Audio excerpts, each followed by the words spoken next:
নমস্কার, আমি বুদ্ধদেব বিশ্বাস। আমি একজন ডাক্তার। তো কর্মসূত্রে আমি এখন সুখিয়া পুখরীতে আমার পোস্টিং। সুখিয়া পুখরী অনেকেই জানবেন, এটা হচ্ছে লেপচা জগতের কাছে। মানে লেপচা জগৎ ওই পিছনে সোজা দেখা যাচ্ছে, কোনো একদিনের পরে দেখানো যাবে।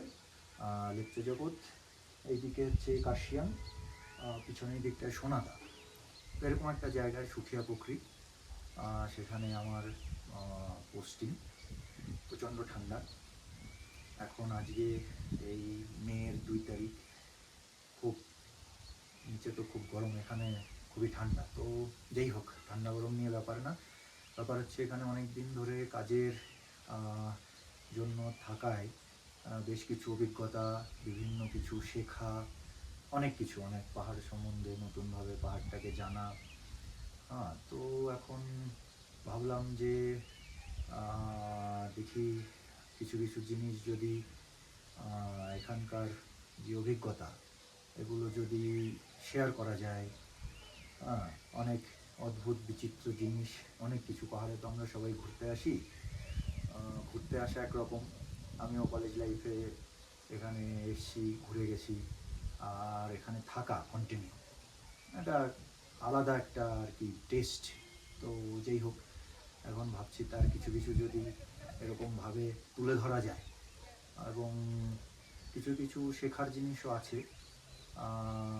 আস্তে আস্তে সেগুলো নিয়ে আলোচনা হবে। আজকে একটা জিনিস দিয়ে শুরু হয়েছে, সেটা আসছি। তার আগে মানে যেটা বলা, যে এইটা আমার কোয়ার্টার যেটা আছে গভর্নমেন্টের, তার পিছন থেকে এই দৃশ্য। তো আমি হয়তো ভাগ্যবান যে পাহাড়ে এরকম একটা জায়গায় পোস্টিং পেয়ে এরকম একটা সুন্দর মনোরম ভিউ, যেটাকে বলা যায়, মানে ঘুরতে গেলে এরকম একটা ভিউ পেলে সবারই আর কি কিছুটা সময় ভালো লাগা এগুলোর ভিতর দিয়ে যায়।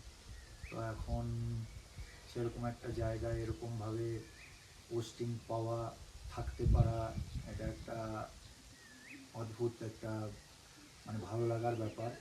এবং এই জার্নি, এগুলোর ভিতর দিয়ে যাওয়া, এখানে থাকার সময় মানে ঠান্ডা, তারপর বর্ষা, বৃষ্টি, আর অনেক কিছু, ইন্টারনেটের অসুবিধা। তো সব কিছু মিলিয়ে আস্তে আস্তে ভাবছি এই জিনিসগুলো যদি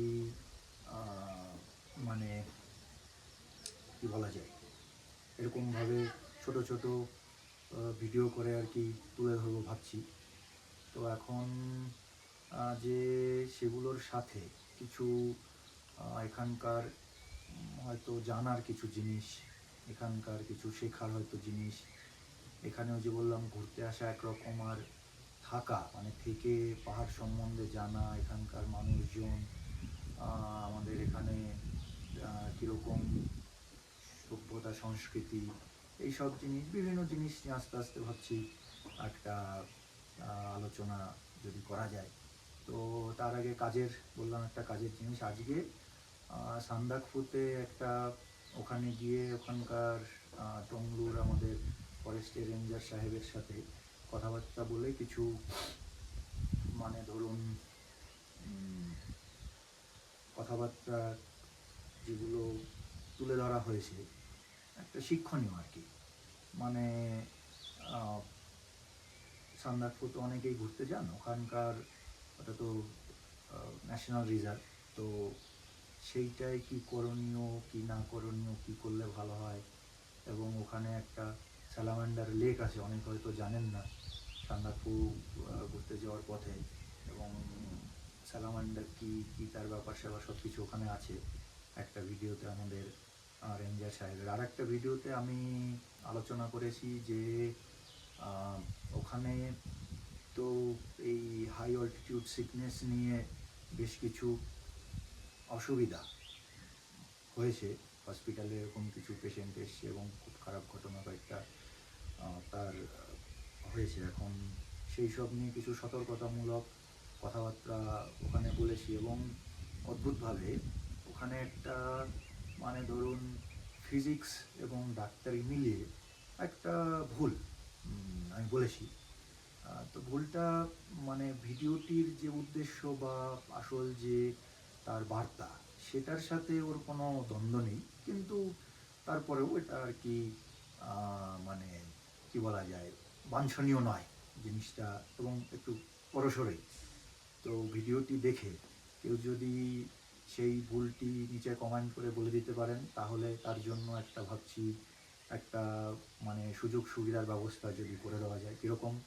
যেখানে ঘুরতে এলে আপনাদের যদি কোথায় থাকবেন, মানে সান্দাকফুর ওইদিকে, যেহেতু সান্দাকফুর নিয়ে ভিডিওটা, হ্যাঁ, এবং কীভাবে কি যাবেন, আপনাদের এই সাহায্য সহযোগিতাটুকু এখানে থাকার সুবাদে, কাজের সুবাদে, এবং আপনি যদি ভিডিওটি দেখে সেটার গভীরতা বুঝে সেই জায়গাটা যদি ধরতে পারেন, প্রথম যিনি ধরবেন সুধার আর কি, তো তাকে ভাবছি তিনি যদি চান তাহলে এরকম একটা সুযোগ তাকে একটা করে দেওয়া যেতে পারে। খরচাটা অবশ্যই তার নিজেরই হবে, আমি আর কি তাকে হেল্পটুকু করে দিতে পারি। তো যাই হোক, এই হেল্পটাই অনেক সময় অনেক বড় ব্যাপার হয়। অনেকেই তো আসেন, আত্মীয় পরিজন, বিভিন্ন লোকের বন্ধুবান্ধব, চেনা পরিচিত, তাদের এই জিনিসটুকু পেলেই অনেক সুবিধা হয় দেখেছি। তো ভিডিওটি দেখবেন, এবং যদি আপনাদের এরকম পাহাড়ের কিছু জিনিসপত্র আলাদা, মানে এখানকার থাকার সুবাদে যে জিনিসগুলো জানতে পেরেছি, যেটা ঘুরতে এসে জানা সম্ভব না, ভিতরের জিনিস, মজাদার, চ্যালেঞ্জিং, আরও অনেক কিছু, অনেক ব্যাপার স্যাপার আছে, তো সেগুলো দেখে আস্তে আস্তে যদি তুলে ধরতে পারি। আর এখন এই যে পিছন যে পাহাড়ের যে সৌন্দর্য মনোমুগ্ধকর, তো যাই হোক, এখানে বসে থাকলে সময় এমনিই কেটে যায়। পাহাড়ে ঘুরতে এসে আমাদের যেটা হয়, আমরা পাহাড় ঘুরতে আসি, পাহাড়ের সৌন্দর্যগুলো মানে সৌন্দর্য আমরা দেখতে আসি, তো সেখানে আমাদের যেটা হয় যে দেখেছি আমি নিজেও, যে ঘুরতে গিয়ে ওই জার্নিতেই অনেকটা সময় কেটে যায়, মানে যে কোথাও দুদণ্ড বসে একটু সুন্দর করে আশপাশটা দেখে তার সেই প্রকৃতির সাথে যে একটা মিশে যাওয়া, এইটা আর কি খুব কম হয় দেখেছি।